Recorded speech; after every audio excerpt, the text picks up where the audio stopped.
What's up, y'all? It's New York Hobby. I'm back at it with the NBA podcast. We gonna cover, a little bit of media day. Obviously, the season just started. I'll cover some more basketball if the season started. But we got the preseason really coming up soon, a couple of days. We got media day. Yo, before we talk about anything, pardon me on this. What's in the emo is going on with Jimmy Butler? I know he did this as a joke, but damn, bro. My man out here came out here full-blown emo. He took that Damian Lillard trade to heart. My man out here looking like he about to just break down any day now. I mean, damn, Jimmy. Y'all seen the videos, so I ain't gonna. But let's cover now, before we get into that, Jrue Holiday, obviously, he went to the Celtics, Milwaukee Bucks' rival team. So, I'm not counting Indiana out, or I said Indiana, my fault. I'm not covering I'm not counting Philadelphia out. It's going to be hard because of the James Harden situation. He's pulling another holdout, another Ben Simmons. I'll take Simmons over Harden. Hey, but he ain't gonna get into that. They scared to open that door. But yeah, he's holding out. Look like he ain't gonna show up to training camp. He's gonna pull out the fat suit. Y'all already know he'll probably get traded to the Clippers some point mid-season. They'll make his debut there. So, but the primary focus that people are focusing on is Boston and Milwaukee. I ain't counting Miami out, but it's going to definitely be a lot more harder because they failed with the Dame trade. Didn't make a move. I thought they would make a move with Jrue Holiday, but like I said, he's now on the Celtics. This is obviously a very no knock to Marcus Smart, because Marcus Smart was their leader, their inferior, the person that glued Boston together. But when you get your hands on somebody like Jrue Holiday, that's definitely a big step, a big upgrade for Marcus.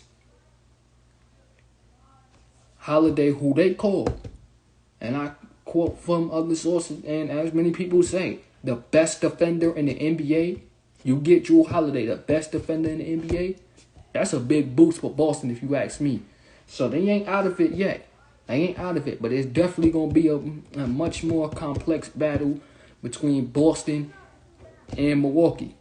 I even go as far as to say I got Boston knocking off Miami in the playoffs, and it's going to be a Eastern Conference matchup between Milwaukee and Boston. Assuming everybody stays healthy on Boston's side with Porzingis, Holiday, Tatum, Brown, and them boys. And everybody stays healthy with Damian Lillard, Giannis, Middleton. Middleton trying to have a bounce-back year this year because he was injured a bit last year. We have to see. It's obviously, people are saying it's going to be a two-team race in the NBA between Milwaukee and Boston. Boston not getting Jrue Holiday. So it's going to be a sight for several eyes to see. So this definitely upgrades Boston to the max a bit. Defensively it takes a hit for Milwaukee because now they have Dame, but with the offensive firepower that they have, he's not, Dame is not Jrue Holiday on defense, and Jrue Holiday ain't Dame on offense.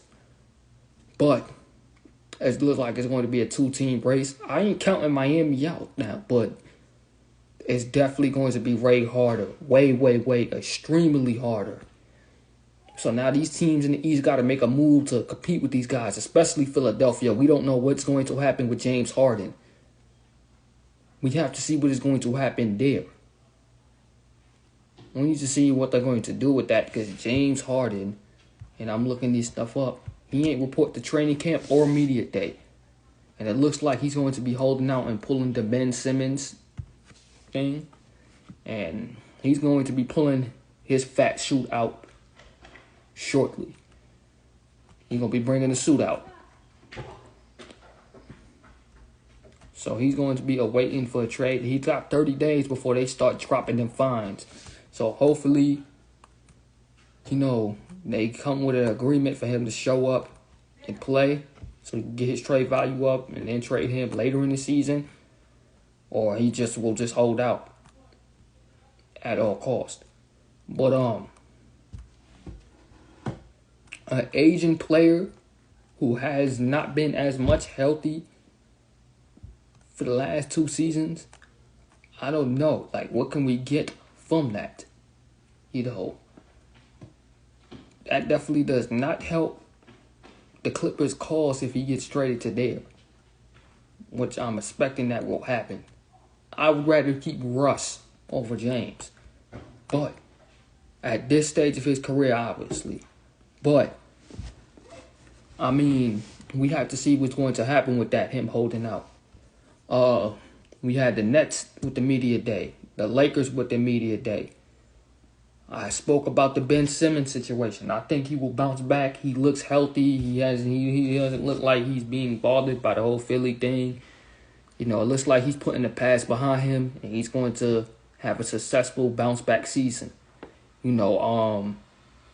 Obviously people tried to force him into saying a situation at one point, saying, yo, man, what was your head at last year compared to this year? He said, next question, because he already talked about it. There's no need to. He wants to bounce back now. He put all that behind him. He's ready to kickstart his career back to that all-star level of play that he was at.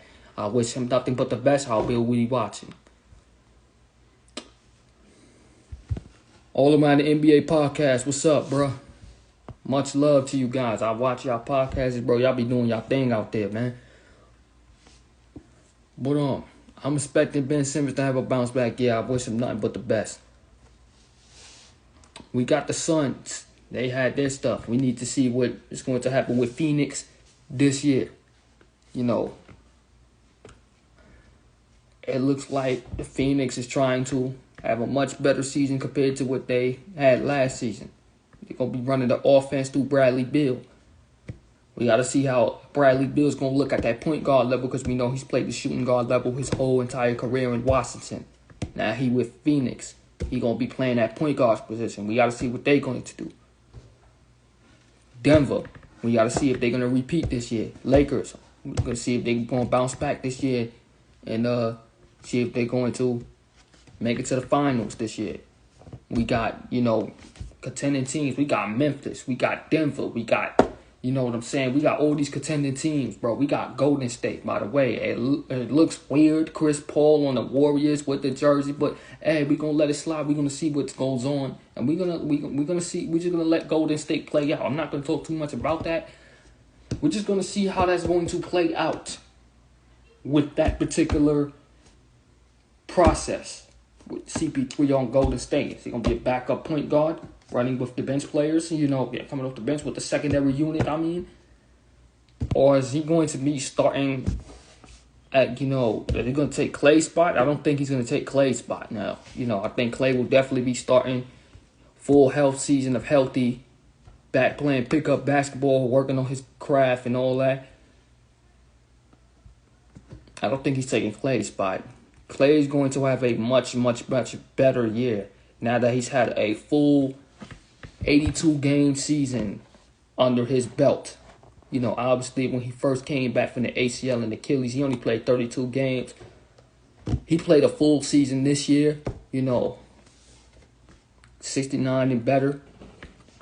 Obviously, that's the max, because there's going to be times where players, obviously, they're going to rest him sometimes, But he played a full season. Now, with a full season under his belt, I'm expecting him to elevate his play even more and will most likely be in more control come playoff time as well.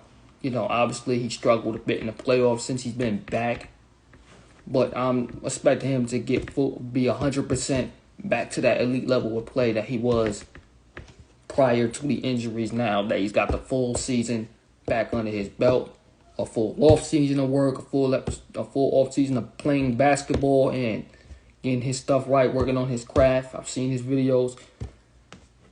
Now that he's got all that off the belt and he's got that off the hump, I'm definitely expecting a all-star once again caliber season for Klay Thompson because he looks in pretty great shape. We got the Pelicans, Zion. We already know what we want from Zion. Zion has been in shape the past 2 seasons. Even before he got injured, he was in great shape. It looks like he's maintained that great shape during the offseason. Watch his media day. It looks like he's maintained that great shape, so he is striving and working on his craft.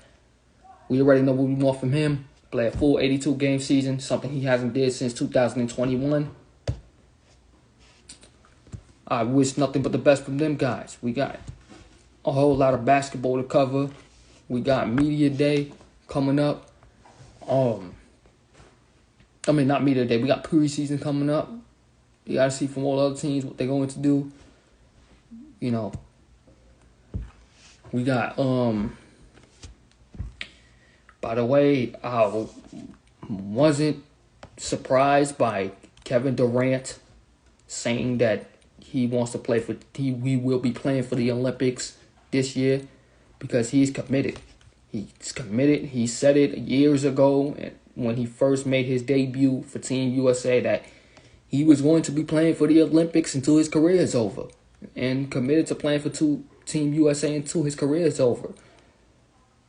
That's what he said. So that's what he's going to be doing. So we'll see Durant one way or another towards the summertime, whether it be in the finals or the Olympics. But either way, he's going to be there. And he's going to be playing playoff basketball, and he will be playing for Team USA right after. That's the reality of it. Steph Curry will be playing the Olympics. So we got a fun year coming up this year. You know, we got a fun year for NBA basketball. We got the mid-season tournament coming up right after the season next month.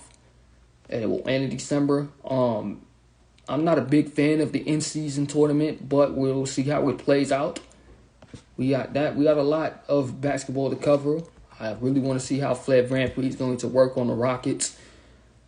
I want to see Dallas bounce back. I want to see how the Bulls is going to look this year.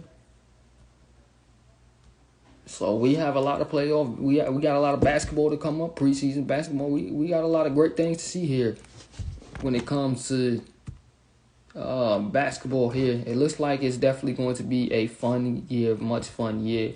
We got to see how Ja's going to look with this new Memphis team when he comes back from his 20-game suspension. But, yeah, we got a lot to see this year, you know, with basketball. You know, it looks like it's going to be a fun year soon everything plays out. So we got a fun year coming up for NBA, and I'll continue to cover it as go on. I'll cover a little bit more some preseason stuff, seeing how they look, especially with Victor Wembanyama making his debut soon. But a lot of people are sleeping on Shep Holmgren.